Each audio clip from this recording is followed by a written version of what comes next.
Namaskar, everyone, and welcome back to our afternoon session. So, we're continuing with the subject of consciousness evolution, and today we've already had an incredible discussion this morning around the ego. That's our identity in the play, the I in this play, and the tools that the ego is using that we use to evolve our consciousness. We have the tools available to us. And so we're going to continue on in that vein with our conversations this afternoon, and I ask you to continue the discussions. We had a beautiful heart space and a space of togetherness in the morning, and I encourage you to continue that sharing and continue that, the intuition and the connecting with one another, and the knowing when to speak and when to listen and how to hold the space for one another to get the best out of the group sharing as we continue to explore the tools that we have and the ways in which we use the world around us to help us evolve in our consciousness space by seeing that as our sadhana. And I'll just ask Guruji if you want to add anything before we go. Yeah, thank you, Shreya. As I would have said this morning, namaskar everyone. As I would have said this morning, that the transformation of the ego is what is important. As the ego transforms, as the ego gets more pure, more sattvic, the consciousness automatically opens up. So it's like the lotus flower in light. When there is light, the lotus flower opens up. If there is darkness, it closes. So are the chakras within you. And so is the ego within you. When the ego is in the light, it thrives. When it's in darkness, it's challenged, it struggles. But if you want to follow the expansion in consciousness, if you want to follow the growth in consciousness, you need to follow the ego, the I. So the I is the main center of focus. And like I would have said in previous 40 days, in almost like a cliche, is keep your eye on the I. Right? So I'd like you to remember that. But what I want to say to you in addition is that there are many paths to transformation.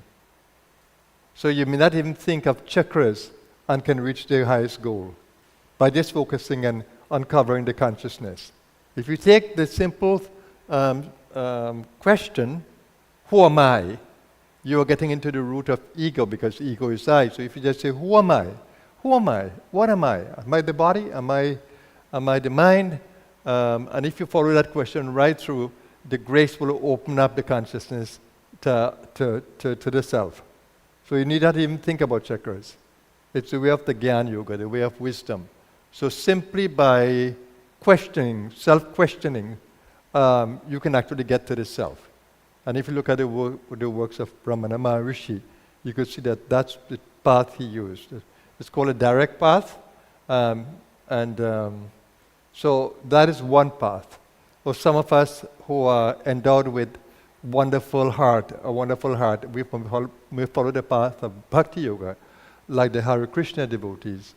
And all their concern is to be a pure devotee, which is to purify the eye, purify the senses.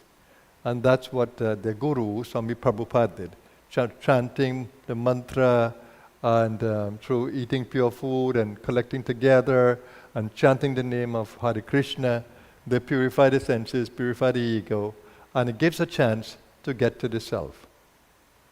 And then there's a path of meditation, which is called Raj Yoga. The heart is called Bhakti Yoga.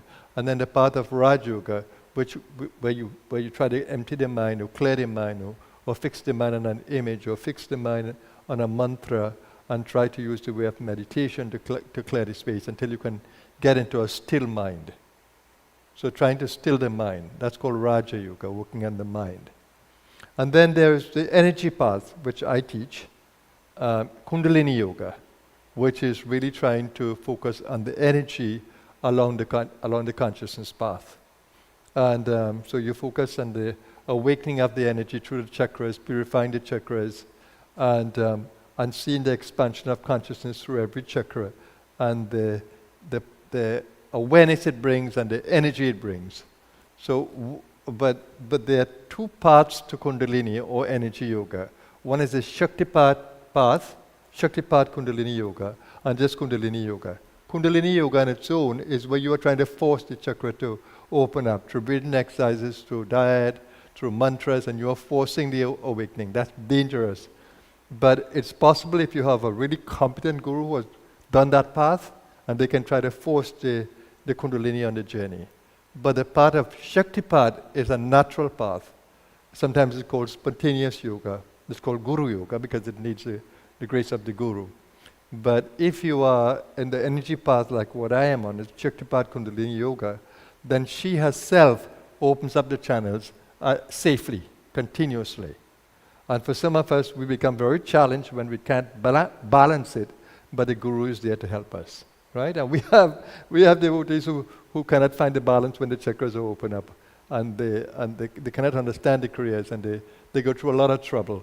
But I've given me enough material, enough words, and I have shared enough instructions that if they follow it, they will move safely to the next step. And so that's seeing Kundalini as the guide.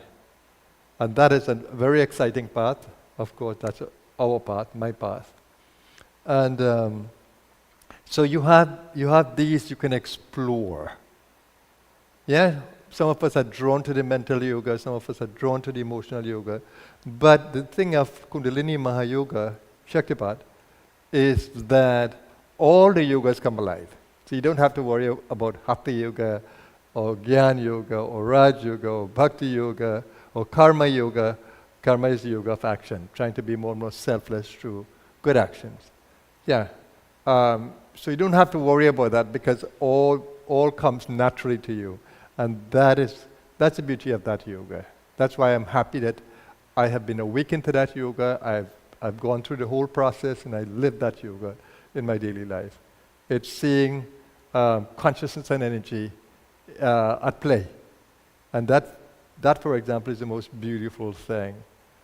Swami Muktananda, my guru, he wrote the book. He narrated it actually, and they transcribed it. Chit Shakti Vilas, which means the play of energy in the consciousness. Chit is the consciousness, and Shakti is Kundalini, Chit Shakti Kundalini, and Vilas means the play. So the play of consciousness, the play of consciousness and energy, and that's what my experience is as well. So that's when you enjoy the freedom in the play of consciousness. So you have enough material here to speak to the transformation of the ego or self-transformation through these many paths, or the Shaktipat Kundalini, where all the paths come alive in you. You enjoy action, Karma Yoga, you enjoy Gyan Yoga, you enjoy the conversations and intelligence, you enjoy the bhakti, the devotion, and you enjoy the Raj Yoga, sitting in the meditation, and you enjoy the energy yoga with the chakras. You become awakened to them. So that's what the afternoon will be. It can come alive in conversation as you share direct experiences with each other. But I say share it humbly in the field and try to create the one voice in the group, the one consciousness, so you know exactly when to speak. We did it this morning. And people just lifted their hands because they feel so moved to speak.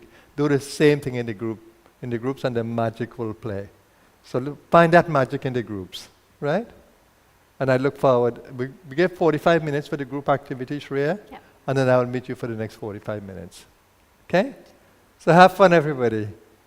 Yeah, looking forward to speaking to you after. Namaskar. So for this afternoon's conversations, we have as facilitators, we have Suravi, Janavi, Vade, who will be doing their conversations in English, and we have Radha, who will do a group for us in Dutch, and we have Dayani, who will do her group in Romanian. So the groups will be launched in a moment, and you can find your group, and then we will come back here at 3 p.m. And remember, when you join breakout rooms, you can move from one room to another. You need not stay in a room if you feel that the energy is not there for you. You can move from room to room until you can find that room that you can settle with, right? Okay, everybody, that's it from me. Thank you, everyone. Enjoy your conversations. We'll see you at 3 p.m.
And let's just take a moment to come into a space of harmony.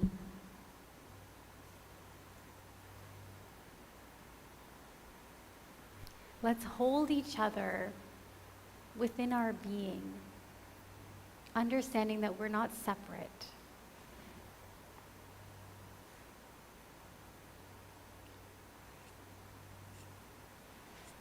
So you come into this space where you can find one another.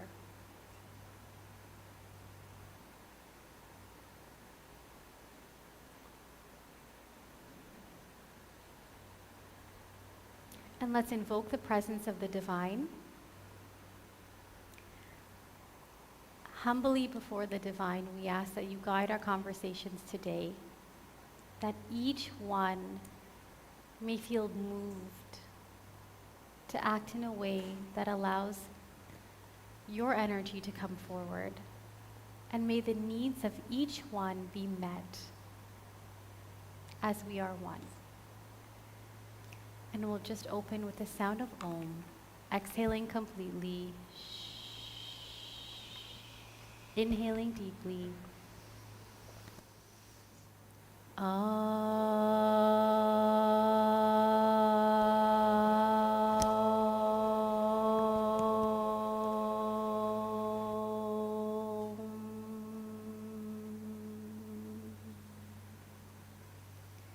Om Shanti, Shanti, Shanti.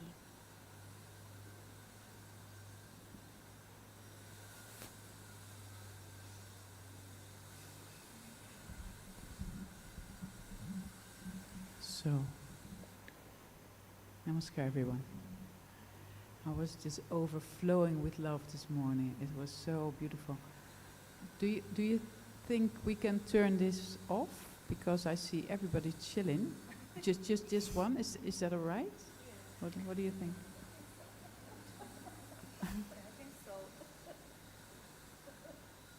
Yes. Thank you, love. Thank you, love. It's very noisy as well, so that's so much better. Thank you. Thank you. Thank you. So I was just overflowing with love this morning, and when I look back at where we come from, the Blue Star family, and the love we are expressing already, and it's so beautiful to see. We've gone through such a transformation, all of us. Really beautiful. I really enjoyed this morning. And about the Kundalini, it's so marvelous when you really ask for God, when you just keep your ego out of it, you will get so many presents. I mean, when you really do something unconditionally, then you get something back. And you're not doing it because of that, because then it won't come. But it's just one stream of loving energy. It's beautiful. My cup runneth over.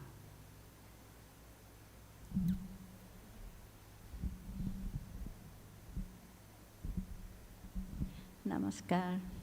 It's so true, Hridaya. I feel it deep in me. And with our brother and sister in Holland too.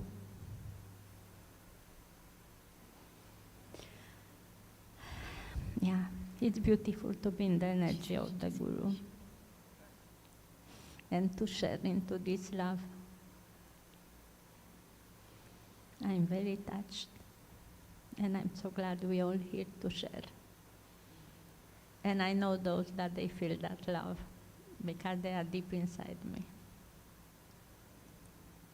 Namaskar.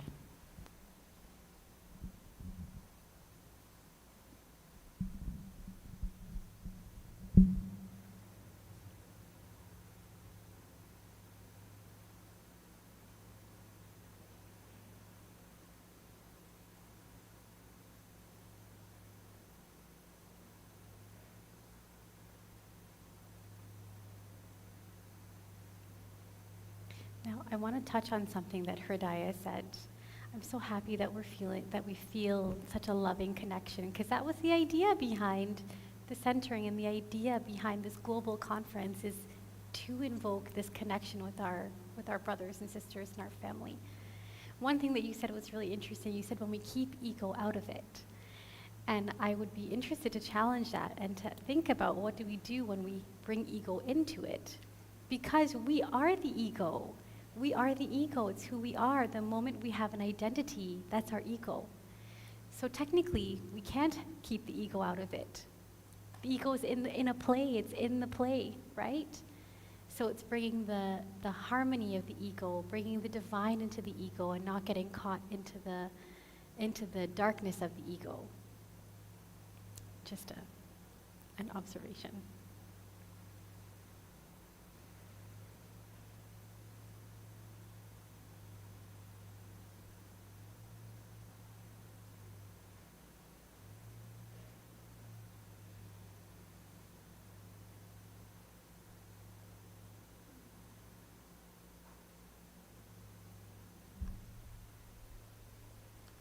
Namaskar, everyone.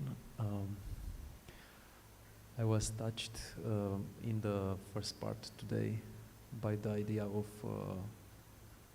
expansive idea of sadhana, that is not just sitting. And I wanted to raise my hand, and before I did that, the first person on the Zoom said about that. So oneself, right?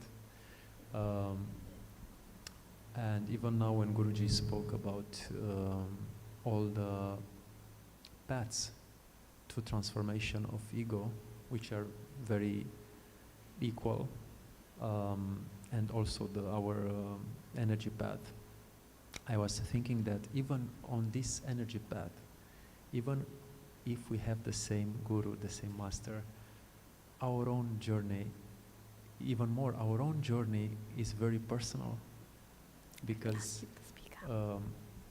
I observed in my case. It's on. Thank you.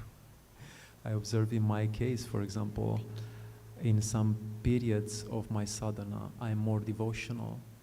In other periods of my sadhana, I be more mental. In other periods, more physical, like karma yoga and everything. So you cannot tell. Yeah, it's really amazing. And also what I loved is that Guruji emphasized. I think he spoke with, I don't know the person, Henriette, I think. Henriette from Holland. He emphasized that, just forget about if you feel guilty that you didn't do Guru Gita or pranayama. It's just about the transformation of ego. So it's the sadhana as a lifestyle. I think it's the most important step, because you don't do Guru Gita, but you can be, I don't know, you can be doing something else that is transforming even more the ego at some particular time. It's really amazing, and I felt this, this one self all throughout the session, and the presence was fantastic. And somebody told me at the lunchtime, thank you for washing my dishes, and I said, thank you for what? We are one self. I felt that I didn't do anything for somebody else, just for me. But thank you I'm very grateful to be here with you. Thank you. Namaskar, everyone. The power of love was truly, how can I say, the bliss of the space. I could feel it. But what I want to relate on the subject, because it's a very powerful one, and I want to, you hear me well? Okay. Yes, we're all speaking with a lot of love, but we need to speak with a little vitality too today, so I'm trying. so that we can hear. Thank you. That's why I'm testing my vitality level through the voice, staying with the love. Haridas brought up the idea of many paths of self-transformation, which I love them, and inquire towards them, and had them in my mind when Guruji spoke about them in this afternoon. Because indeed, we are awakened through the Kundalini Shakti, the Guru Shakti, that draws us together in the field, and it's something that we can all resonate with, very powerful, right? Because Guruji voice, Guruji eyes, sight, look, everything it's about Shakti, and we all resonate with that.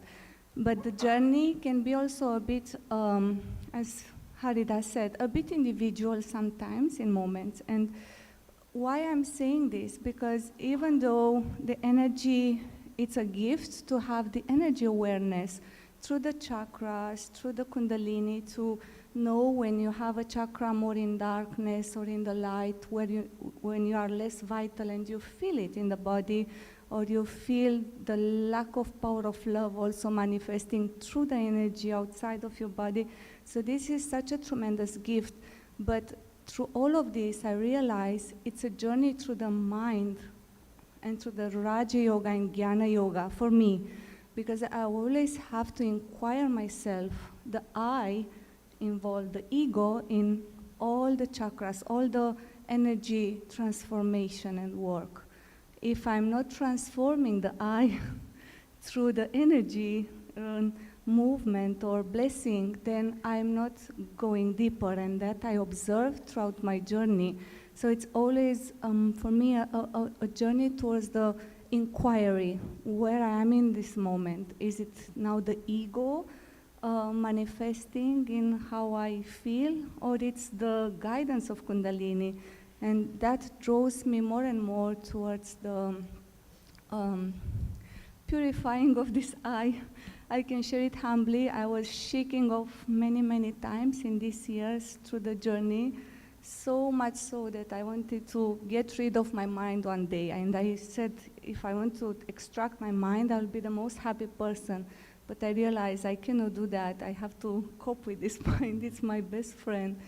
So this is what I want to emphasize, the journey of the Kundalini, but it's also a journey through the identity manifested through every level of our being. And if I don't pay enough attention and sincerity to see the ego exposed, all the aspects of the ego, all the shades of the ego exposed through the Kundalini and through the energy work, I know I can do all the pranayamas and all the meditations and open all my chakras, but ultimately it's being sincere with the I inside and allowing that to be exposed and be putting down by the grace. And there were moments I can share with you when I was very, very challenged and I didn't know where I belonged to, if I belonged to Trinidad, if I belonged to Romania. I had many times of this struggle, deep struggle in these years. And the Kundalini sometimes it can tell you something, or you think it's Kundalini guiding you to do something, but you don't know if it's your ego. So I was testing Guruji and he said, your house, it's in the self. So I said, okay, that's the command, but this is not an easy command, right? As simple it might hear, but it's not the easiest one for the ego being exposed. So I stay with allowing the ego to go to the havoc of suffering or deep pain, deep struggle, until the grace was washing out that feeling and more power of love was coming and settlement after that. I didn't need to know where I belong, because indeed I am in the self, I am the self. And those moments of allowing the storm to come through Kundalini Shakti, through the ego, and allowing that to wash out and stay with the process was tremendous gifts for me. Still working in progress, of course, but I just wanted to share. All the paths are together in my perspective. It's just how we are when we are drive to choose one or the other, or she's guiding us how to do sadhana in the moment. So I hope that helped. I wanted to share sincerely. That's so beautiful, but you touched on something really incredible in your sharing as well. So yes, many paths, but also the idea and the concept that sometimes we fight with our ego. So there are moments where we are fighting with the limitation of our ego. You're trying to figure out where to go. Guru says the self is your home, but you're battling that against the ego mind that is telling you that I need a place to have citizenship with, or else I don't feel like I'm home. And so are there moments where we find our higher self battling it out with the ego mind that wants to keep us in that limitation? And the subtlety of recognizing that in the moment is so huge, because it's hard to see it when you're in it, right? It is very hard. Why I wanted to share this, maybe you all have this struggle of not wanting, if it's Kundalini guiding you to do something, because there is freedom in every part of our life where we live. It doesn't necessarily be to be in the ashram, for example. It can be freedom anywhere in the world. So in my particular case, it was that struggle came in. But in those moments, I really go to the depth of the ego and applying the question, is this aversion or attachment? And when I inquire that, I realize I'm either on one or the other. So when I realized that, I knew I cannot go further because the ego is caught up in one or the other, either aversion, either attachment. So I knew I cannot go further with that struggle. I just have to allow the suffering, allow the moment to happen, because it's ego there. is not detached, is not free in that inquiry, where should I be or what should I do, or it's not a freedom. It was one of these opposites. So I tested the opposites. Yeah, so it was liberating in many times, and I continue to do this and embrace the teachings as much as, yeah.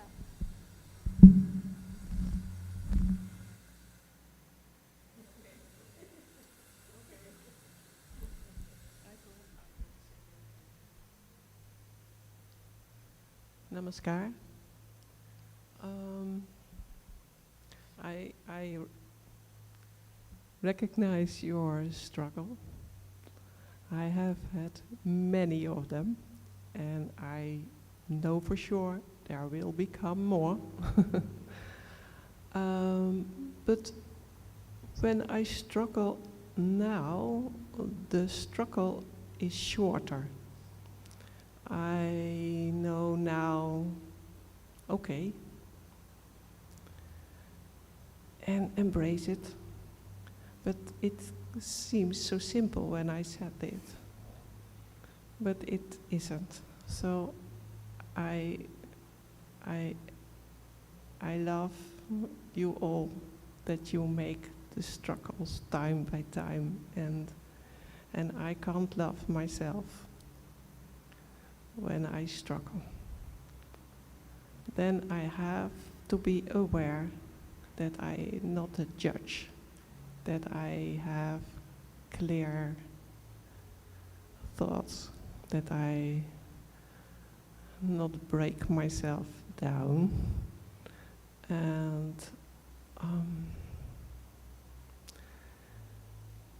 give myself value.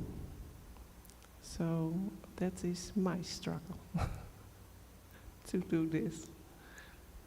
Thank you for sharing that. And we have to be gentle with ourselves. We're all on a journey of transformation. It's a process, right?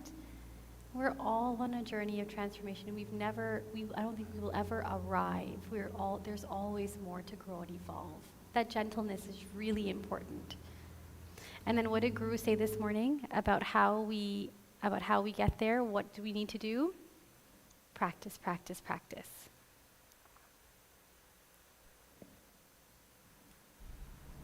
I had this in mind just now because I loved it. Because although the sadhana ultimately should become a lifestyle, like everything we do is sadhana, but also there is a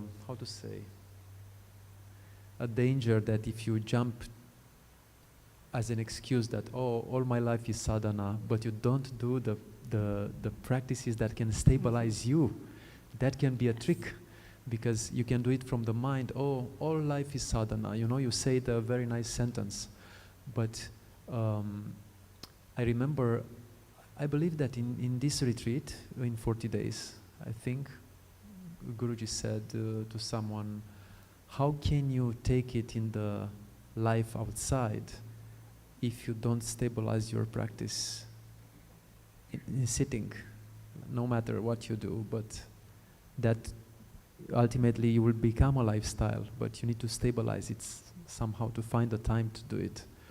So that can be a trick also. But what happens, Haridas, when we think we've got it and we don't need to practice anymore? I've got this covered, and we go out into the world. What happens?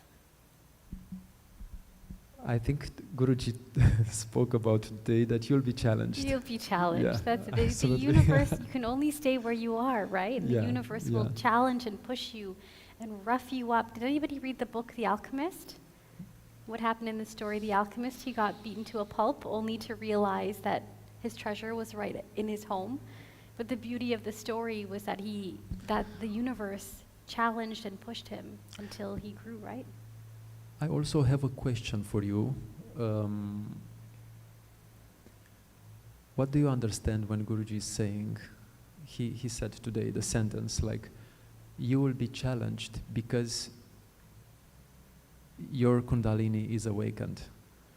That means that the people that doesn't have Kundalini awakening, they are not challenged? I mean, you understand my question? That's a very good It's question. just- Please, anybody feel free to respond.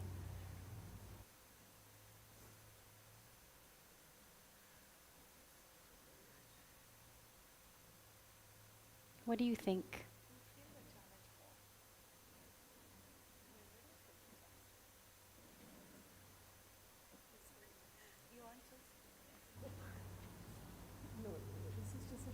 Completely different take on Namaskar, everyone.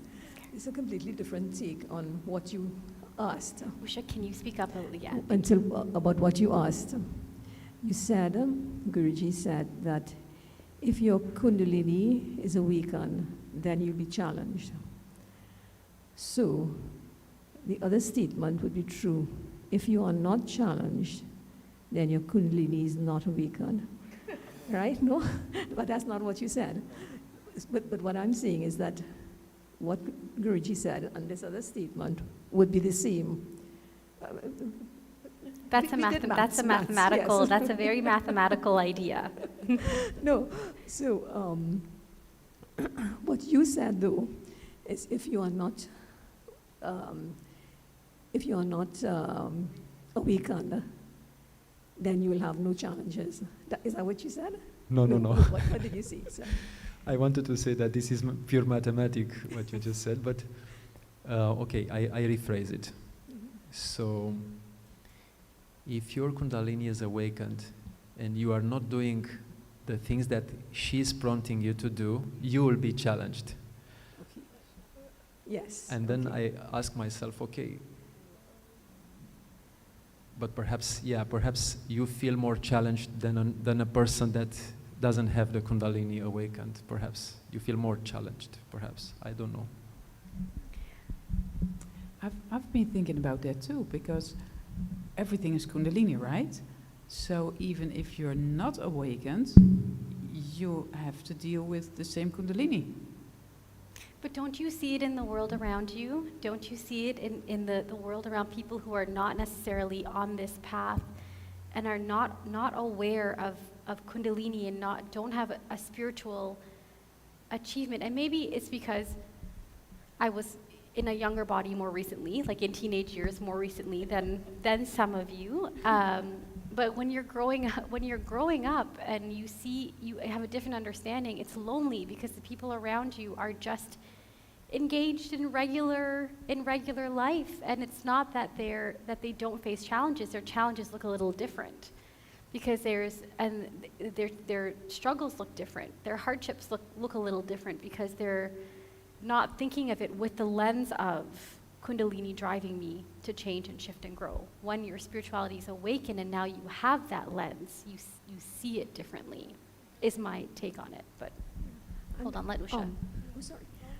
I just wanted to add as well that when Kundalini is awakened, then you know that when challenges come, you're supposed to transform. So maybe it gives you a different perspective on the challenges. So they don't seem as harsh as someone who is not awakened. I don't know. I don't know. I think that when you embark on this path, those challenges come so fast and furiously because we asked for it. We're asking for change. But that's me kidding. I Go think ahead. because I was challenged before the awakening and I was challenged after the awakening, right? So, but the perspective is like this.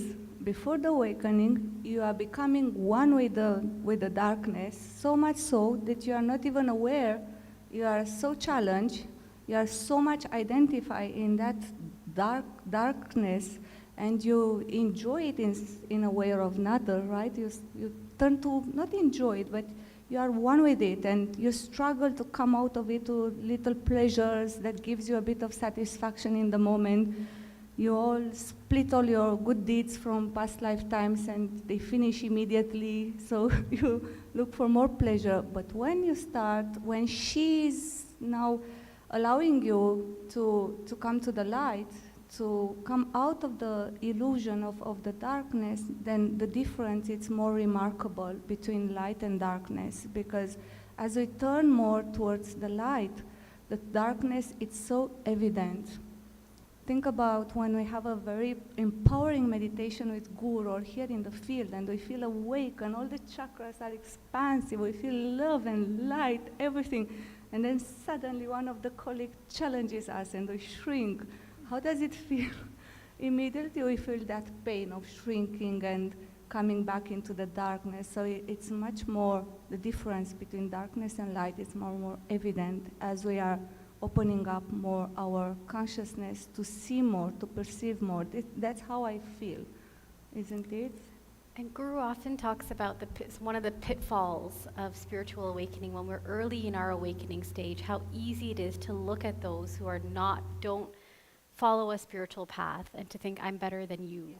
And how that right there is a big pitfall, it's a big limitation in our own thinking that we'll be challenged to shift and change.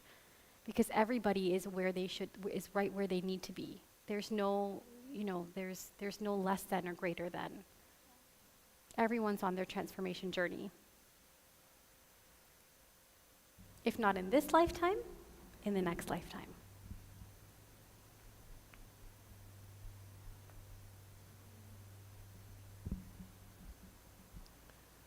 I don't know how to say it well in English. I'm thinking about it because I was somebody who wants to help. And I see, don't do that. But when it concerns your family or your daughters or your grandsons, it's an issue. But stay out.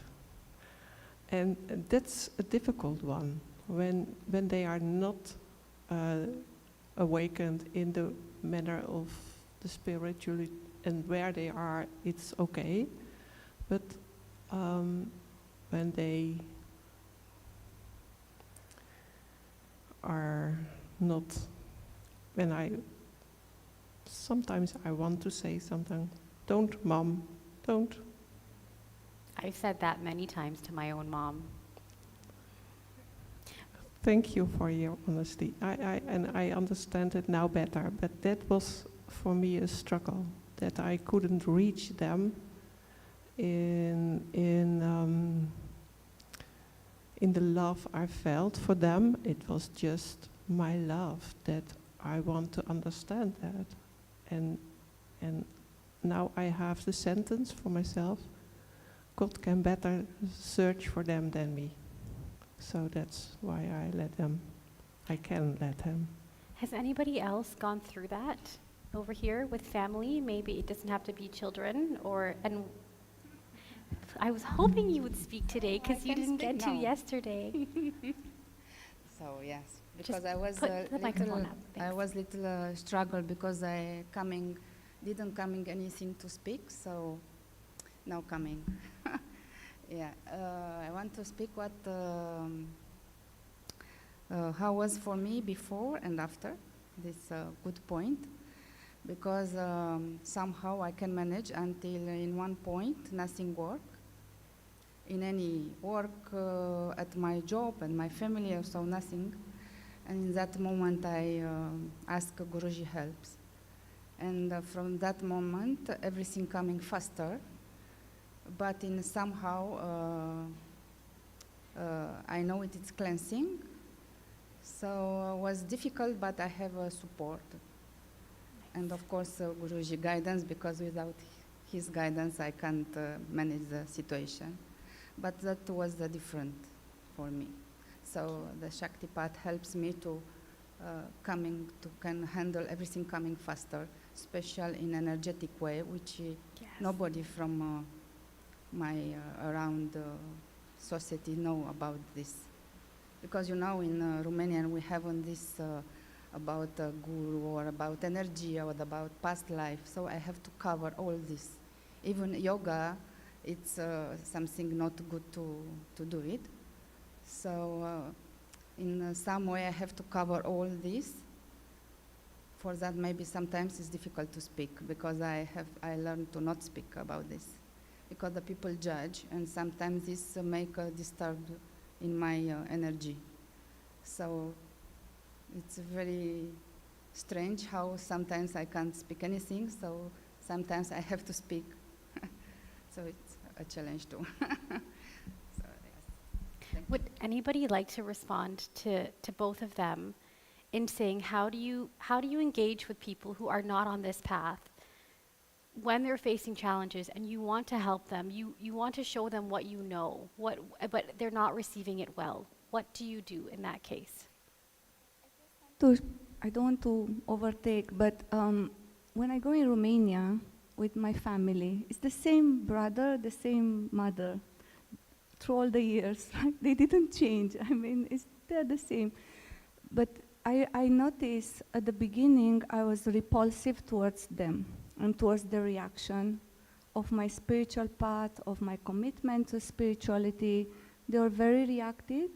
And because I was not yet stable in my truth inside, in my power of love actually, and the compassion to understand where they are, I was forcing, or I was trying to protect myself or to defend or to comment around it. During the years when I realized the power of love inside and to understand where they are, and they are perfectly where they are, I play around them to make them happy wherever they are. So even when we gather in the families and we have food at the table and they might put meat and a bit of wine and a bit of beer, I know I'm going to struggle, but I cannot refuse. So I take bits by everything, knowing that I'm going to be sick for days, but just to be where they are and to meet them where they are and to make them happy in that moment of celebrating the family. And that power of meeting them in that point, it eases my process so much that it becomes like we are not different, we are on the same journey. They speak a language, no matter what they speak about, but it's the same language of the self, of the divine. So that was my process during the years. And knowing that I go there, not for me, but for supporting them, for giving some uplift towards them, it helps me in so much grace. That's perfect. It helps me in so much grace. Of course, the big struggle is when I see my mother physically struggling with the aging process, and I become a bit emotional towards that situation when we have to call the ambulance or stuff like that. I lose control a bit. But even in that moment, I trust in the power of the divine, and I see her in the same space where I am all the time beyond the body. So then it eases my process of not identifying with a physical person. But that's really beautiful what you said about meeting everyone, meeting people where they're at, from your highest self, from your best self. And in the same way, we have to meet ourselves where we're at and be gentle with us in terms of where we are at as well, right? Mm-hmm. I'm just going to do a time check. Does anybody have the time? I just realized I don't have mine with me. 5 more minutes? Okay. No, go ahead. This week I have a marvelous experience with meditation. I was thinking about my family, sending them love, but I have special for Julian of 6 years old. I have a strong connection of love, and after the meditation I went upstairs and I saw an app of my daughter. Julian wants to FaceTime with you, so you can also love send in the meditation, and then they don't know. And you don't have to say Kundalini's guiding me to tell you this, that Kundalini's guiding me to tell you that I love you. You just have to hold them in your most loving space, right? Okay, we have 5 minutes left. Would anybody who has not had a chance to share today like to share? Okay. He said we can go for another 15 minutes. Thank you, Guru. Yeah, we'll let Ajaya and Sri Devi will put it into the onto the Zoom.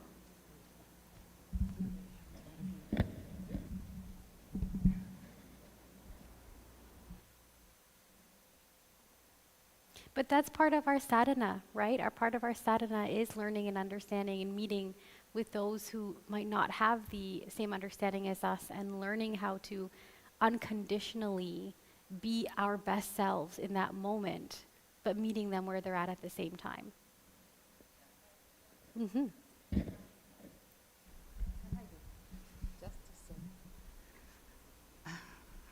So I can see in my family a big changing. So when I going to grow, I begin to grow, and I make a spiritual discipline in the house.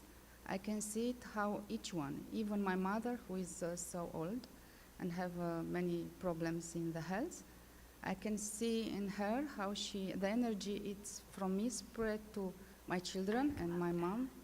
Of course, for my children more, and my mom little. But I can see it, so I'm so happy and grateful for all this. I love that. The first time I went to Trinidad, my brother was very concerned because it would be a sect. His former girlfriend Oh gosh, we hear that was all in the a time. sect, and he was just You're in a cult. Yeah. yeah. And well, then my thing is, if I really bump into something that's really my truth, I'd like to keep repeating it to everyone. That's my truth, and I want to share it. Yeah, that's the word. I want to share it, but not everyone's open for it, right? So, and that would be my problem, because my spiritual ego just rose like a and I wanted to change the whole world and just spread the word, and but now I'm coming more from within, and it's my experience, so I can talk about my experience instead of somebody else's, and that makes all the difference.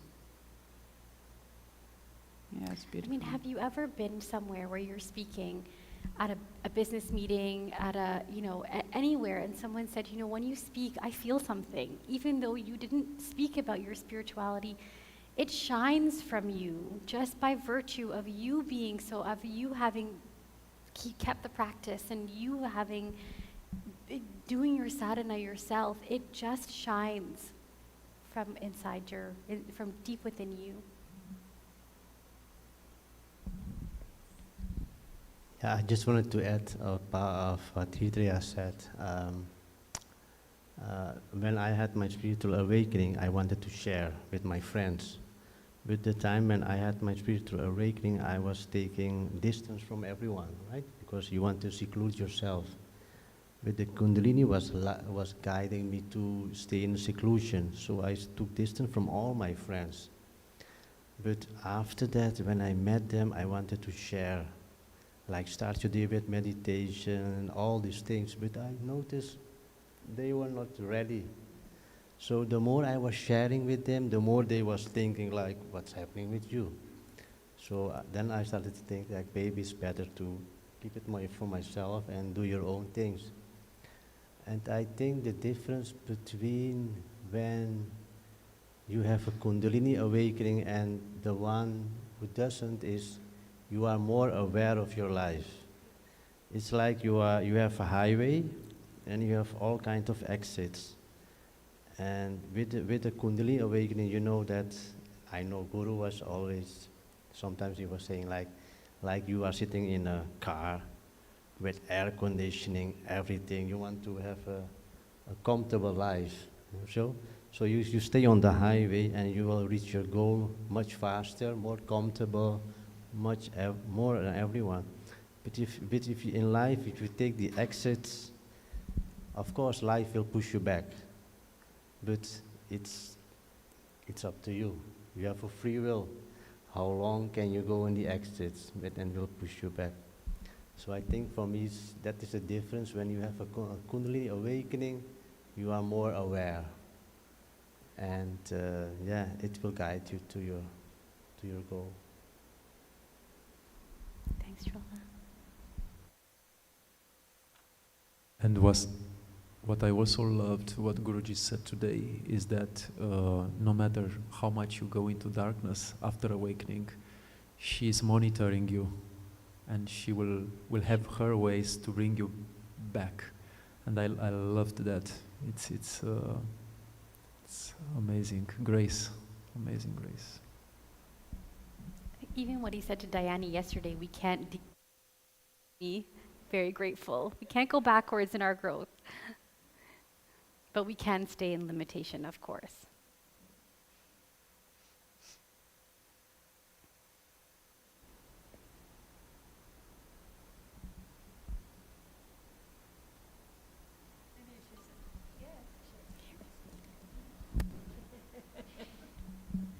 Yeah.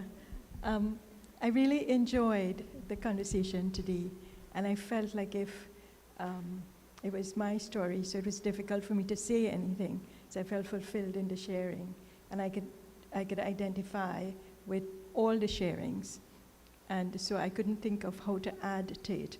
But I just want to share a little story about my new best friend. I felt a wonderful connection with her. We never had a chat before. And we started talking about math. About math? Math. Math, okay.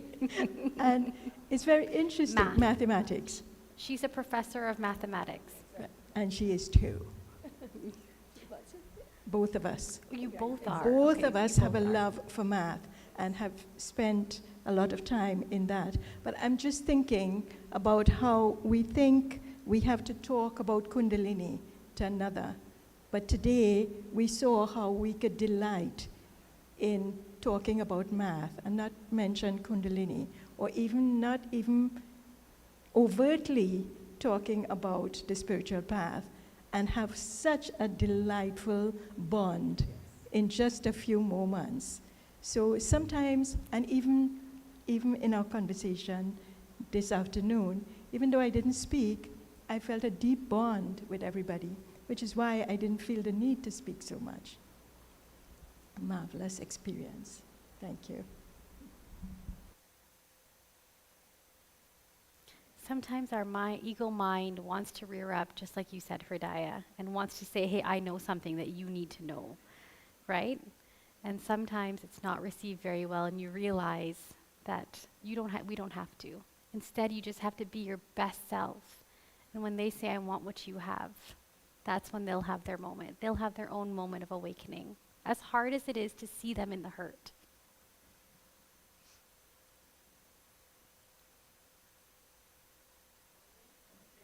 Take the mic. Say it louder. Go ahead. Dare to be different. Dare to live differently. Have the courage to live differently. Absolutely.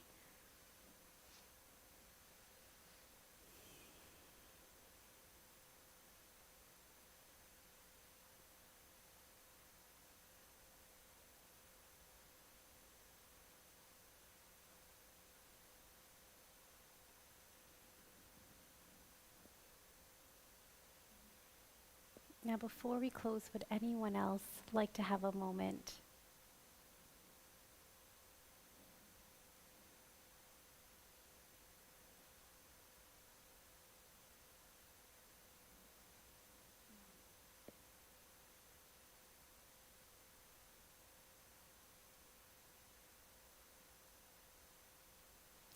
Then I'll ask just one more question, and what will you take as your next step in learning? What is your next practice based on what Guru said today? What is the thing that you want to hold on to the most as your sadhana, your practice, whether it's in the world or on the mat?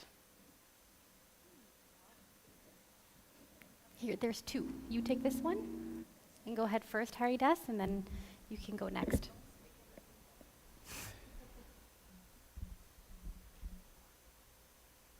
I was very touched when, in the beginning of the meditation, Guruji started to say, "You are divine. Oh my Be God. happy. Be happy." I know. And then suddenly, like, I had this realization that why you put yourself down? You are the divine, an expression of the divine. If I would just stick with that in a humble way, In a humble way, yes. That may be like a boat that would carry me over all the limitations that I created unconsciously. Thank you. Thank you.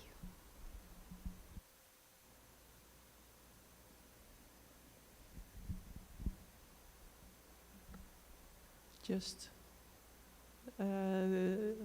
my breathing, just to make sure that I'm grounded, that I'm also here, that I live here.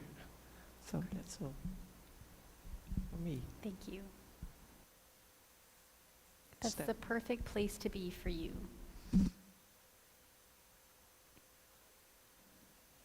I said that's the perfect next step for you.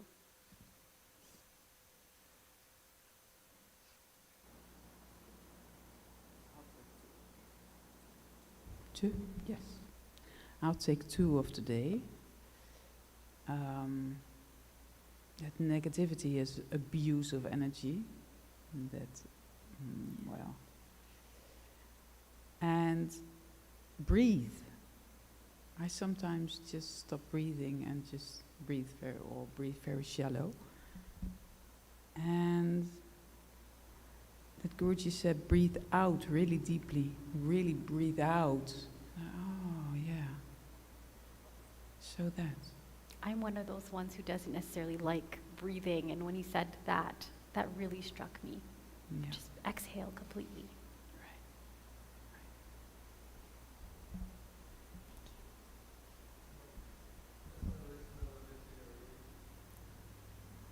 Guru's, he's in the Zoom chats.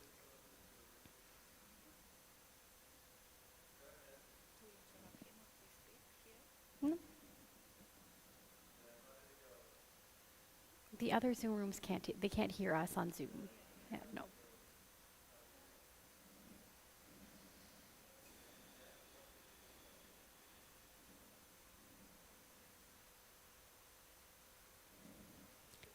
Yeah, I know.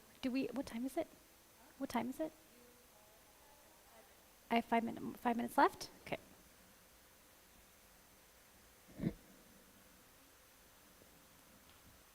What it struck me today, and it was starting from yesterday, I'm speaking a bit more softer, not to disturb, but you If all you- hear me? Go ahead. Speak Okay. as you need to. So, staying with the self-inquiry a lot and observing, that's my practice later, staying quiet, observing and going deeper into witness. Sometimes I observe how not paying attention so much to the Kundalini, that she wants maybe to be more vital, more grounded in the physical body, because staying more with going back and going deeper within, you can take the energy sometimes out of the body in the awareness. And I could feel the result of that in the physical sense, in the vital sense. When I came today into the field and yesterday, the Shakti, the Kundalini, it's extremely powerful in the field, as we all recognize it at all levels. And it was like a big surge to the ego at all levels, at the vital level, at the love level, even grounding. I could feel like everybody was so open up to the field and wanting to share, to speak, riding the wave of Kundalini. So my intake was, and contemplation, even though I stay with this silent mind and introspection and witnessing, I should not dismiss again the chakras and the energy work inside, that I was going a bit far from it through this.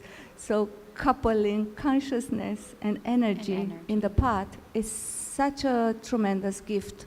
I found it out being here and in this journey, because it can bring even more to your witnessing, even more to the ego. So I will stay with the energy and being aware I'm vital at all levels, always in that silent space. So that's my intake, and sincerely I was taking that, writing down. So don't know if anyone wants to share. Okay. you want to? Would you like to? Okay. Artie, would you like to? No. Okay. Anybody else? I think one of the things that I'm going to take away from today is listening to intuition guide you when to speak and actually listening to that intuition. So for work, I work in equity, inclusion, anti-racism, and I should be, as my job, disrupting when I see injustice happening in and around me. And I have a very hard time saying things that might be abrasive. You know, you're raised to speak politely and to not ruffle feathers and all that. And I have a very hard time saying things that might make people angry or upset or feel badly. And sometimes listening to intuition tell me when and how to say something that needs to be said, and having the courage to do that, knowing that whatever happens around me is also part of the play. So that's part of one of the things that a practice I want to take with me is being able to name and call out or call in when things are happening around that I need to be able to say, and being brave enough to say it and asking and listening to Kundalini's guidance for the best way to do that, for the best outcome. And so that's not related necessarily to what we're talking about here, but that's one of my practices for coming out of this morning. Yeah. Well, thank you all so much for sharing so deeply of yourselves, whether outwardly or inwardly, and for continuing to create that field of family love and togetherness. It's really, really special. Really special.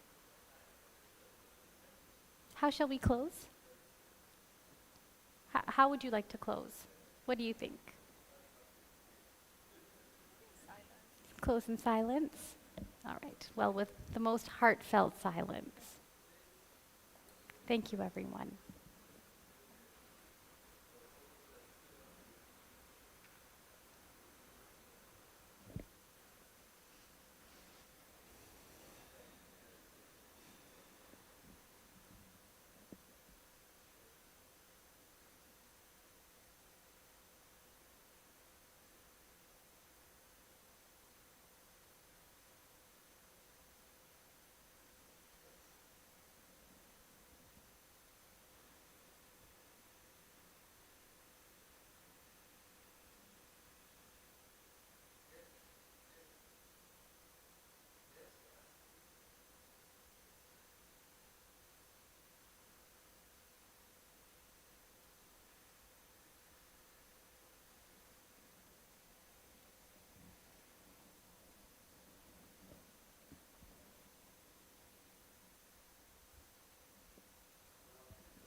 Namaskar everyone and welcome back.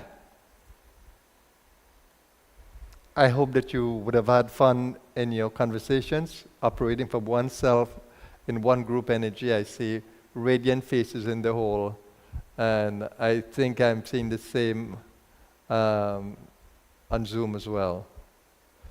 So let's speak to how did it go, and so I will take Sarveshwari because I was in one of the groups and she asked a question.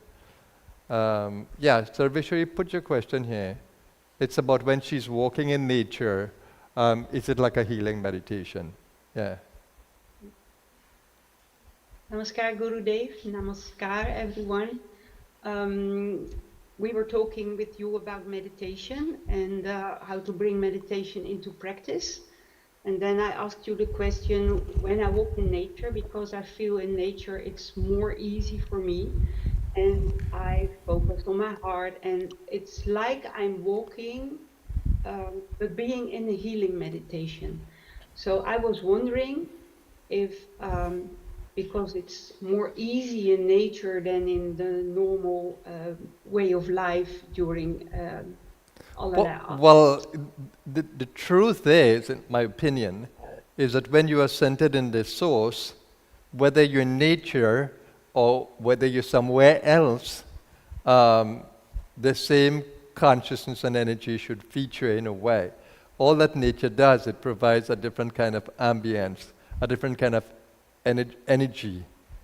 Trees, the energy of the consciousness of trees are beautiful, of pure water, of the earth, if you're able to really walk on the earth. You know, we have insulated ourselves from the earth with all these rubber soles that we wear, and that is a bad thing, that we cannot have that kind of relationship with the earth, because we are born with bare feet, and the relationship with the earth is magnificent. And we are afraid of bacteria, but we have so much bacteria all over the place, but we should never be afraid of good bacteria. Good soil has good bacteria. We need to cultivate good bacteria, because there's bacteria everywhere, in the gut, along the digestive tract, in the mouth, on the skin. But the main thing, we need to cultivate good bacteria. And certainly washing the skin is good, but not overwashing it, that we dry the skin but stimulating the skin is nice, taking off the dead cells is nice, but also learning to appreciate how the body operates. So what is also nice is that when your body walks in nature, it feels, the body itself feels this familiar kind of environment. The body gets to be free and to be able to relate to the elements in the way we were born. And it's amazing, because trees are a part of our existence. It's the lungs. It breathes with us, together with us. And the earth provides wonderful energies for the feet. The earth has a polarity, it's a magnetic field.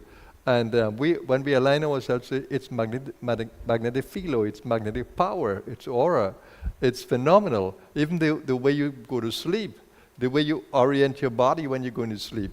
Your head should be facing north, the head should be facing south, and you should be looking north, or you should be facing west, and your head should be east. Those are better profiles, the direction of the sun, or along the direction of the earth's polarity. It will give you a better, rejuvenating sleep or restorative sleep.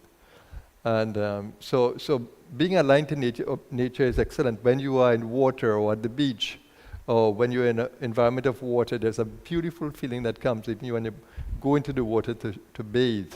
It's wonderful, the feeling of sand. That's why beaches, we flock to beaches. And the fresh air. Like when you go up on the mountains and you can breathe the fresh air, oh my God, it's heavenly. It's heavenly. So the body loves nature. So when you go into nature, meditation amongst the nature, it's special. So healing will always happen in those kind of environments. Easier. Yeah? And then that's one of the reasons why I want Vrindavan. that we can cultivate a space where you can walk bare feet, you can breathe the fresh air, you can be in the water, and you can eat the food from the same space that you would have cultivated. Yeah, and being in such a space makes it easier to have that consciousness or that centering, because nature helps. And for me, it feels like it's a step in between, which helps me to bring meditation into practice while doing something. Beautiful, absolutely, yeah. But meditation and practice, like I was saying, should always happen. The moment you begin to move your limbs, you are in chi, you are in prana. So if you align that to the chakras, oh my God, every movement is heavenly. If you can align your chakras, love in the movement, the breath and the lung, full lung in the movement, the stretches. When you stretch your body in different directions, you improve circulation in those directions. And when you move a muscle, it helps your heart. When you contract a muscle, you're sending back blood to your heart. When you expand a muscle, you're allowing for better circulation in the body itself.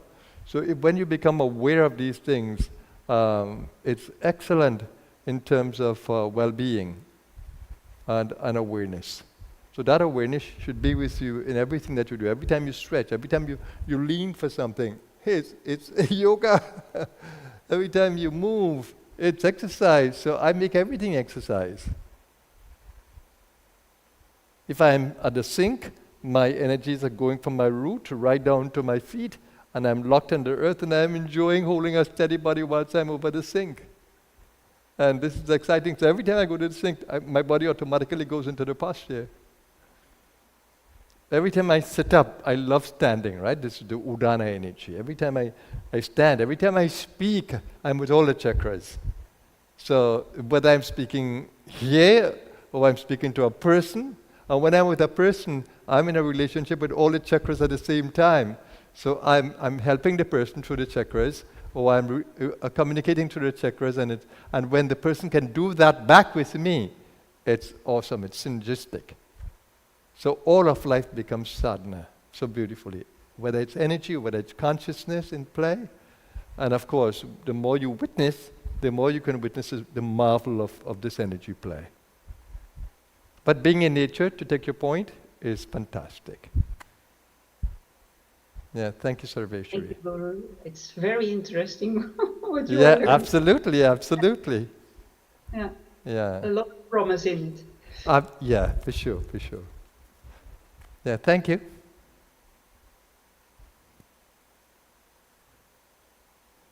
Yeah, remember, conversation is with all.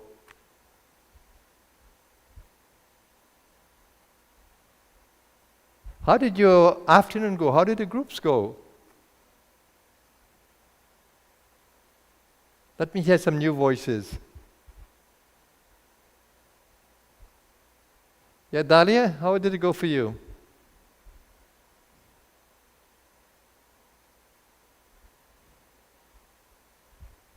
Are you putting me on the spot? No, I'm not putting you on the spot. I'm in conversation with you. Namaskar, Guruji. It went well. I was mostly listening. In our conversation, interestingly enough, Claudette brought up nature and spending time in nature. How does nature stimulate your consciousness? How does it open up your consciousness space? And how does it influence your energy space? Let me ask you the question. For myself, I find that I go into a quieter space, and it allows me to feel more grounded inside and more connected. And since that's an internal shift that you would have made, does it make you better when you come out of nature? Absolutely, absolutely. I find that I'm a lot more aligned. All right. And it's lasting. Yeah, excellent. Okay, Yeah. Thank you for your voice and your presence. Thank you.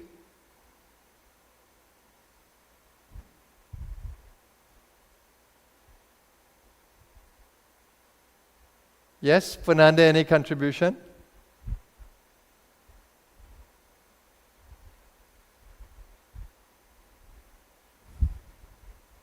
I was just feeling how we are really one in the field.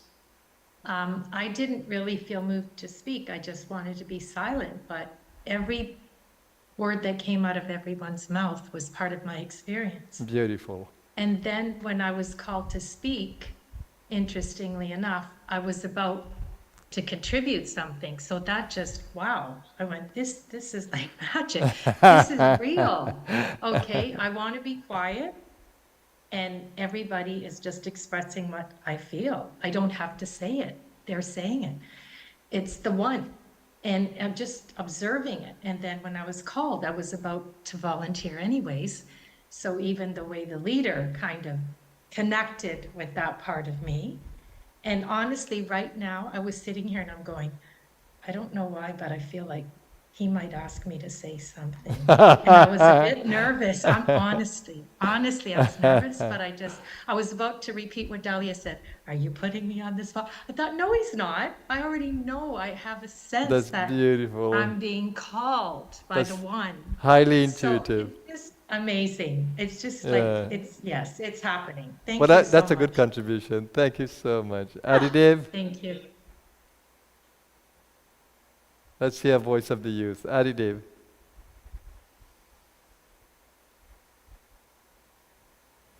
Namaskar, everyone. It was a beautiful group session. It flowed. That flow from the morning session stayed with us, where we were able to contribute whatever tools that we were expressing. We started expressing the tools that we're using in our spiritual practices. And we were able to share a lot of the same, and especially sometimes feeling, what was really nice for me personally was sharing that sometimes we can feel guilty. We can feel guilty for not doing enough or being present or, whatever that might be in our own ego, right? That play of that. And that it's very nice to know, though, at the same time, hearing that one, you're not alone in that, and other seekers are going through a similar experience, and two, everyone is getting that guidance from the inner guide, how to cope and dance with that play now, and to overcome and come into accepting where our roles are and where our spiritual journey is taking us from an intuitive space as well. Right, so let me ask you a question. Now, life is on a timeline. Life in the body, the human experience is on a timeline. Now, in terms of consciousness evolution, we'd hope that every day will contribute something to our consciousness evolution, every day. And if we bring that down to moments, then every moment, if we can, it would be nice that it makes a contribution to our consciousness evolution. How would you say that this day contributed to your consciousness evolution? Oh, tremendously. For me, it was really coming into the terms of accepting that flow and coming to listen from a deeper space. And exactly what you said in the morning, right? Of giving the example of knowing when to come in, when to be silent, and to listen Right. to what the space is. Very often it'll express what is there too. So that is a life-changing experience, isn't it? Absolutely. Yeah, excellent. Makes me happy. Thank you. Thank you so much, Adidev. Thank you, Guru. Namaskar.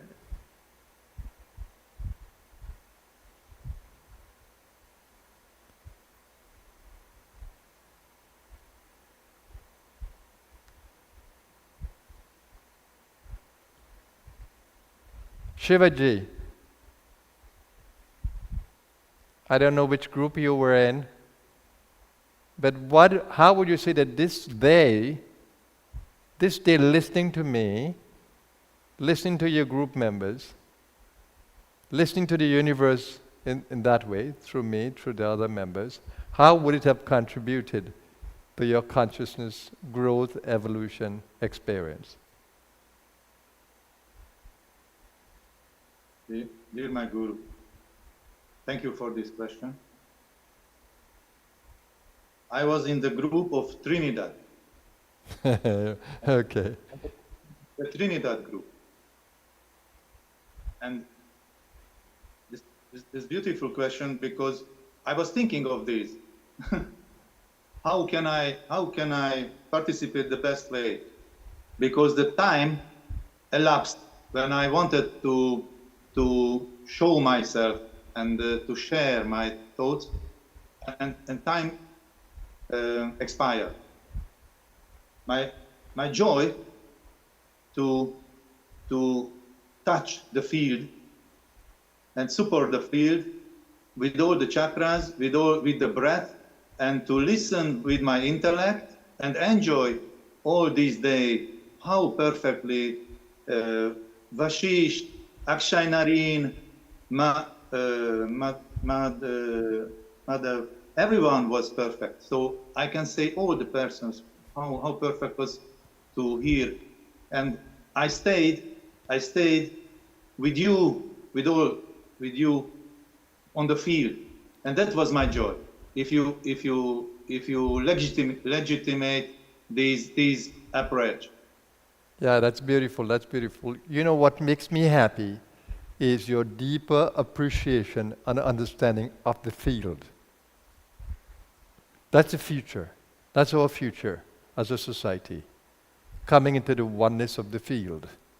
And that is the hope that we have in the future yugas, that there'll be more field consciousness and field growth, because that will lead to one humanity. Right now you can see the many divisions and the competitions and the fight and the domination, but as we grow in consciousness into one field, we will begin to experience the same thing like you're saying. Not the compulsive speaking, not the compulsive action, not the need to dominate, but we'll feel that sense of oneness. And you can see how that is really in the group energy of the afternoon. And I feel pleased for all the work I've been doing with you in this co-creation, to see that we can have a deeper experience and understanding of the field. Jayadevi, Saskia, anything that you would like to contribute?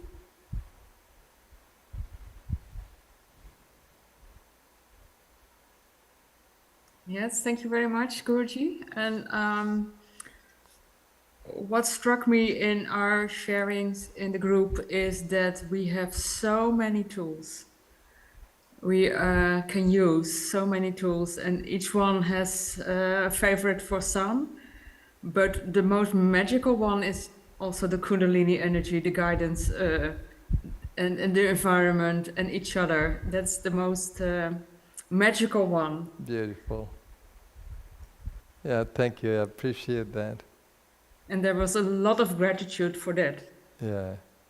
Thank you so much. Yeah. Shreya, do you want to add anything to this conversation?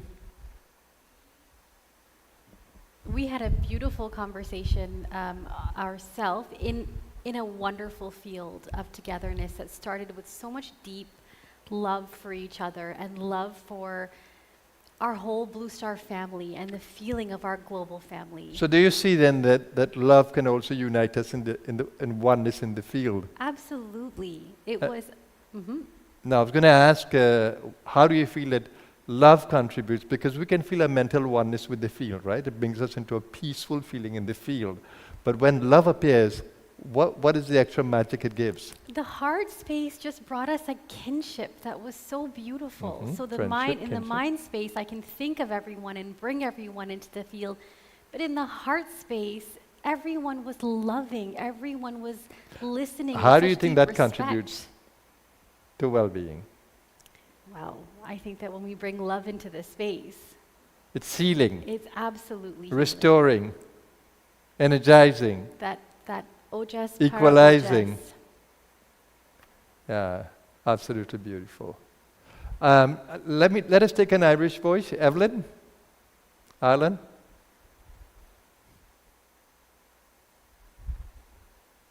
Yeah, welcome. Welcome to conversation.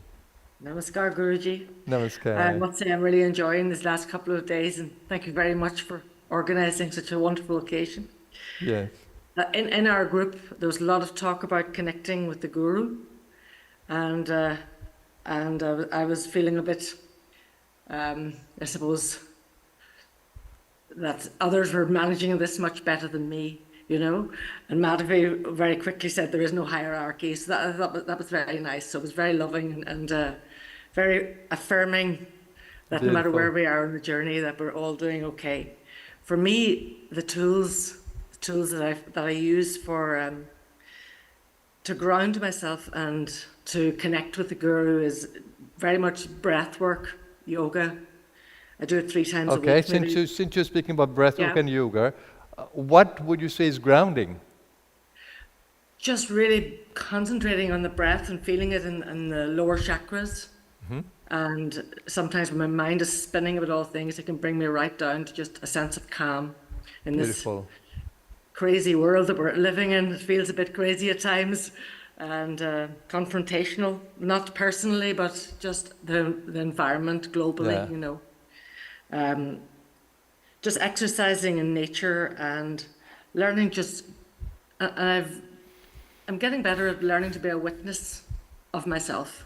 Just feeling, as I was saying, as I said to them, like as if I'm a puppet in front of me, and I'm looking to see how I'm behaving, and it can be very humbling, Yeah. shall we say?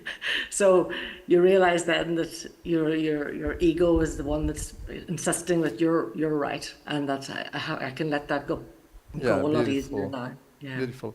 Now, you've been with me for quite a number of years in the Blue Star. How would you say that your consciousness has been transformed through that experience with Sri Vasudeva and with the Blue Star group over the years? Did you see a gradual growth in consciousness? Did you see? Very much gradual, yes. Very much gradual. It just shifts, just gradual shifts in consciousness and wow moments, and it's just transformed everything, just the way I look at the world, and I just have a sense of joy. And I've since I've joined you, I was after my first bout of illness. I've had various accidents. I've had cancer again, and each time people will remark to me, "Gosh, you're very strong," and I think, "No, I'm not strong. I'm just being carried, and it doesn't really. None of it really matters at the end. I'm not alone anymore." Oh. And it's just such a nice feeling. Liberating, beautiful. That I'm being carried. That I'm being carried. Absolutely, This too will pass. I always say this too will pass, and it does. And the smile comes back, and the feeling of joy again returns, and it's wonderful. Absolutely. Yeah, because I didn't have that before. I didn't have that. I worried a lot, and I used to worry so much about my adult children.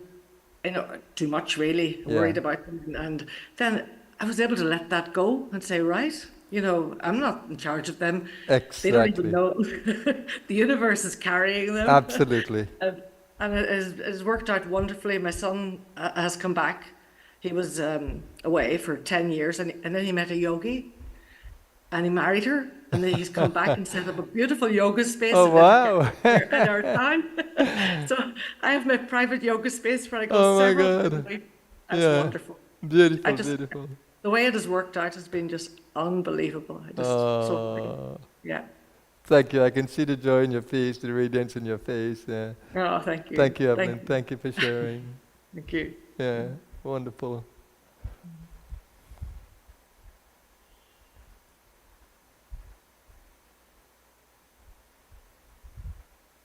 Oh, I see we have some. Flavia, yeah. Welcome, Flavia, to Conversation. Namaskar. Namaskar to all. Namaskar, Guruji. This morning I wanted to talk, but I couldn't speak. I have to wait to the final, because at the final the message came to me. This space is a magical space. In this space I have all. I don't need anything else. I have the master, I have the love, I have the peace, I have the divine, I have the Blue Star family, and the space is all for me. I was connected with all. and I feel each of the experience of the people who talk in myself. Beautiful. Thank you so much. And thank you for your donation. Thank you so much. Thank you. Infinite gratitude for the space, for the people, for the Blue Star family. For me, is all. Thank you, Flavia. Thank you. Thank you so much. Infinite You're gratitude. welcome. Mm-hmm.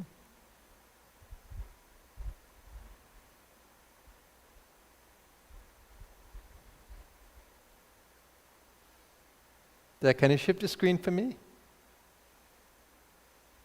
Right, Govinda ji.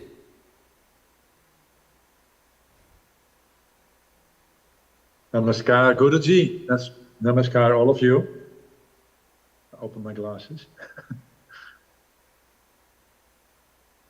Can you hear me? Of course I'm hearing you.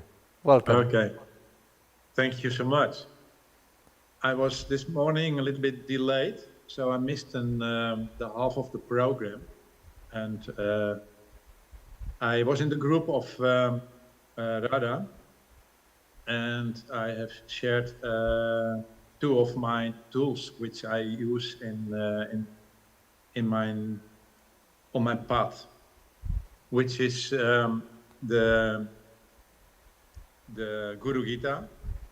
Every morning I will wake up automatically at 5:15.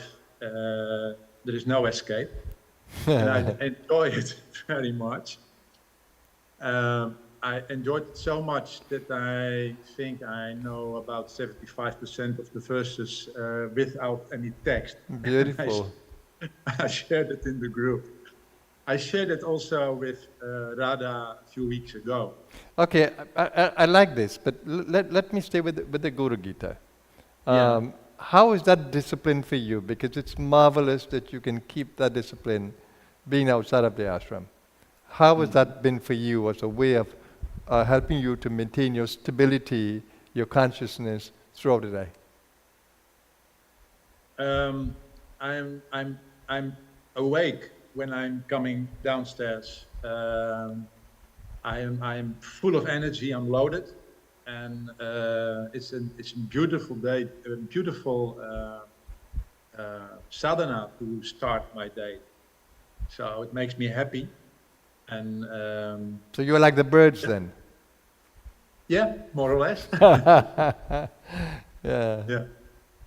Radha shared with me a few weeks ago that it was better to read the text instead of studying the verses. So now I started to read the text as well, and I am singing and reading also your part of the verses, and then the part of the audience. And in the Govinda, in the Hare Krishna Govinda, then I'm fully open. I feel a kind of bliss. I am singing together with you, and this is so great to feel that energy.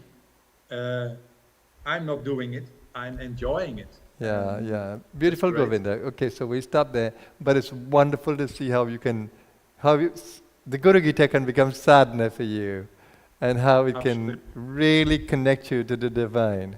But I'm happy that you can get up in the morning, walk down those steps, feeling such joy and energy in your being, and then singing like the birds to start your day. Wonderful. There is no better hymn to chant than the Guru Gita, I would say.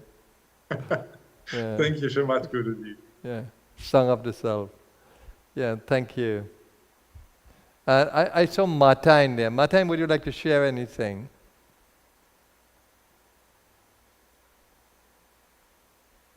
Yeah, good to see you again. Thank you. Namaskar, Guruji. Namaskar to you. Really great to be able to join to this opportunity to tune in to the field and to all the people, and it's really inspiring and invigorating. Yeah.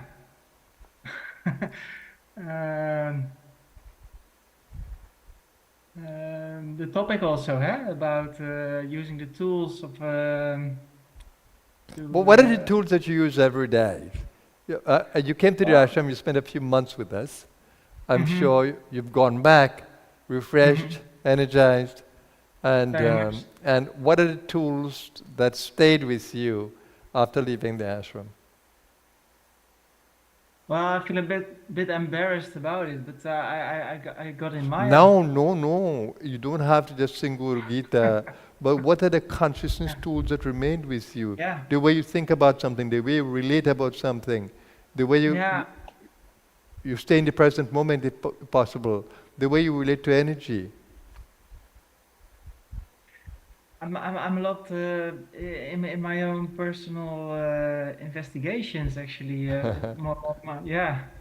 In the Are you happy? No, I'm not very happy. Yeah, no. Did you feel It's that being in the ashram made a difference? a lot? Yeah. It helped me a lot. Being in a structured environment. Are you going to come back soon? Well. Perhaps. Yeah, I really want to come back for next 40 days. I planned. Oh, good. So In my mind. I'm holding you in blessings. Yeah, thank you so much. But I also feel inspired also to take the ashram. Yeah, it's me doing. I feel a bit embarrassed, as I say. I know better. But, Are you enjoying the conference? A lot, yeah. I feel inspired also. Good. I will tune back into to what I know and Love it. Keep it up. Yeah. Keep it up, Thank you so Martin. much. Yeah, thank you.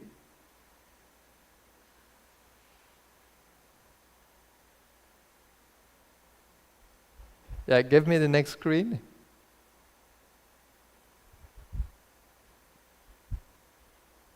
Prima Devi, would you like to say something?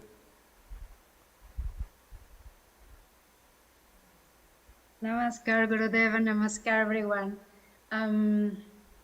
Yeah, as you were asking, Matt, about after being at the ashram, what it has been like, I felt really, really blessed for all the time I have spent there, and how much that had helped me stay in the field even as I came back.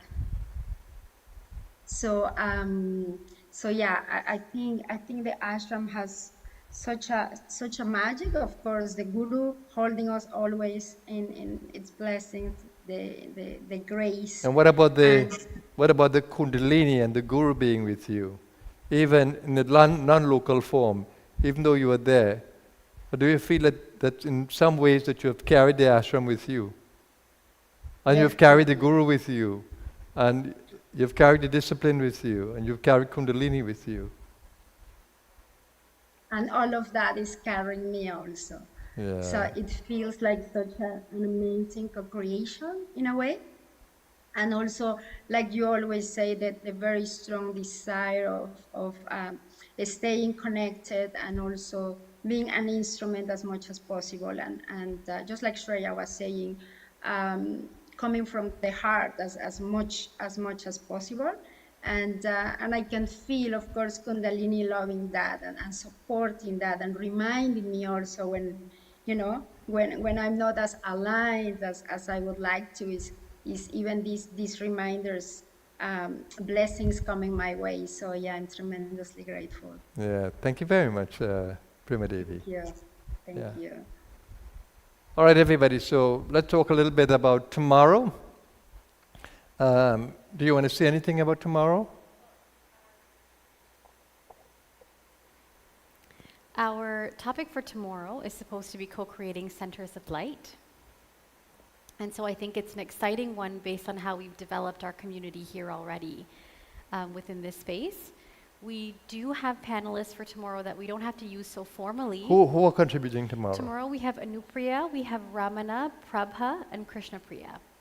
All right. And so we can have them come prepared to share their experience, and we can help guide their questions. They don't necessarily have to, it doesn't have to be. Okay, thank you. Now, what I want to say to you about tomorrow, and this is my thinking, although we have centers of light as a subject, and centers of light being like an ashram environment, like this ashram, like what we are trying to build in Vrindavan, yet to be a center of light. But what makes for a center of light? Discipline, consciousness. Of course, we need a master there. Even if the master is not physically there, but we need to be following some evolved soul, because that connection makes a difference. So the master. So the ashram becomes an extension of the master. Now, I want to say to you that, can you look at your body as a center of light? Can you look at all the chakras as possibilities of lighting up your space?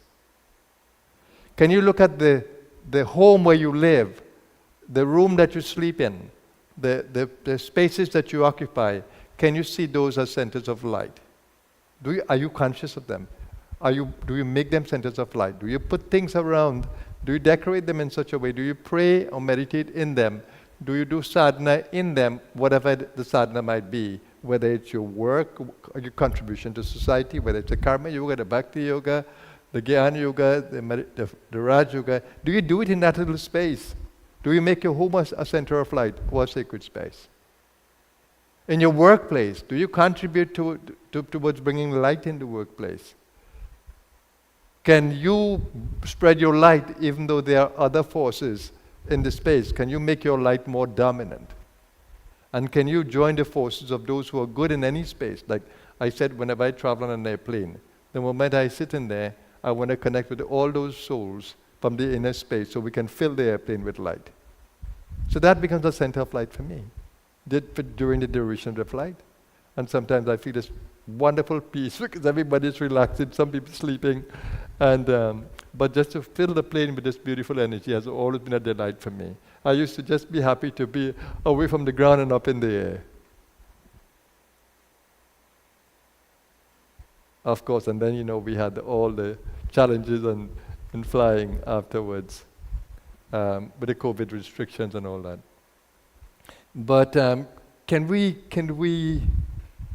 make every space that we occupy and exist in a center of light by making us first centers of light, or joining forces with those around us to create those spaces of light? And if perchance we have the opportunity through grace to create centers of light by being together in an environment and can stay there, live there, work there, then that's another very powerful way of creating a sustainable environment and a center of light. So tomorrow I would like to speak to the promise of these centers of light in the future by Blue Star Family. I know that in every country that we're in, some of us would like to do that. Shivaji himself would like to do that. Romania, we'd like to do that. In Holland, we had an experiment with Tapovan. In Canada, we had an experiment with Northumberland Heights. So here, I have not an experiment, but I have a center of light. So how can we aspire to create more of these across the world? And now, I'm speaking not only to my generation, but the next generations. How can we gather them in trying to create these spaces of light? And that is do it organically, not try to force the creation of it, but let's inspire the creation of light. So that's where my thoughts are for tomorrow. How do we make ourselves centers of light? How do we make the spaces we occupy centers of light? And how do we actually contribute to creating centers of light? I think it can be a very powerful conversation if we look at the dynamics, the mechanics of letting this happen organically. Yeah?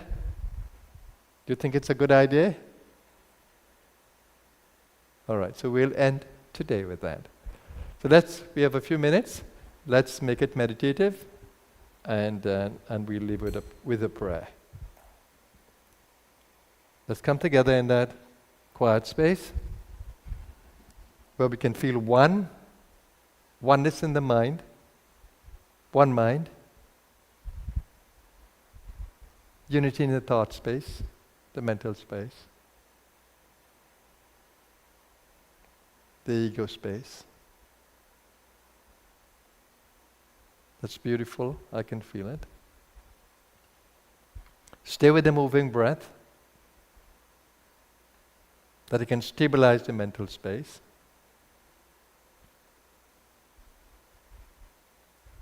Thank you for that, I can feel it. Come into the heart, the place of Mary.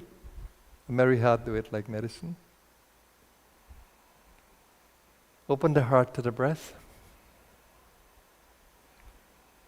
Breathe into the center of love, infinite love, and breathe out lovingly. One love, one heart.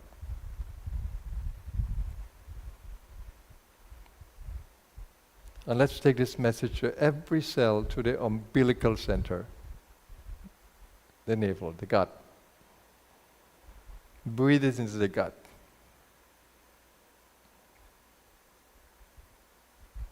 And let's concretize this by going on to the sacral and the root. Nourishment and grounding.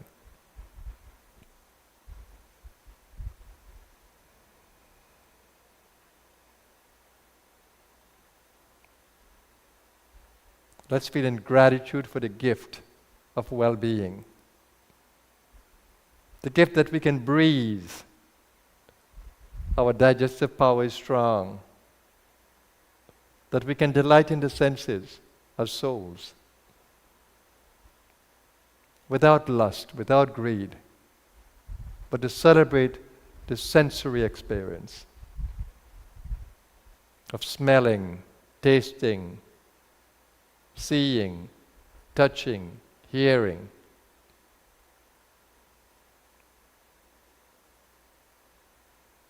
Gratitude.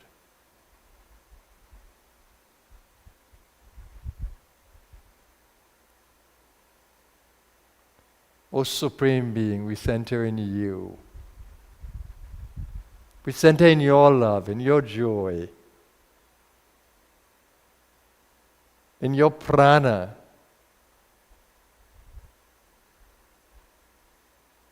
In your being. We seek to align with you. Our minds, our hearts, and our centers of light, we seek to align to you. Fill us with your light. Fill us with your light. Light up our beings with your love. Guide us, protect us, nourish us. Hold us in your goodness and keep us together in you as one family.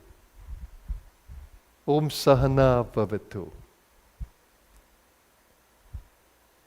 May we be protected together. Sahana Bhunaktu. May we be nourished together. Sahaviryam Karavavahe. May we be strengthened together. Tejasvinavaditamastu. May our knowledge be full of light, goodness. Ma Vidvisha Vahe. May we stay united in you, despite our personality differences. Om Shanti, peace. Shanti, peace. Shanti, peace. Thank you everyone for another delightful day. Thank you to Yushreyaji. Thank you to our AV team. And thank you to all of you. This couldn't happen without all of us. So we have had a marvelous play today, and we look forward to tomorrow when the journey continues over these days. Thank you very much, everybody. Namaskar.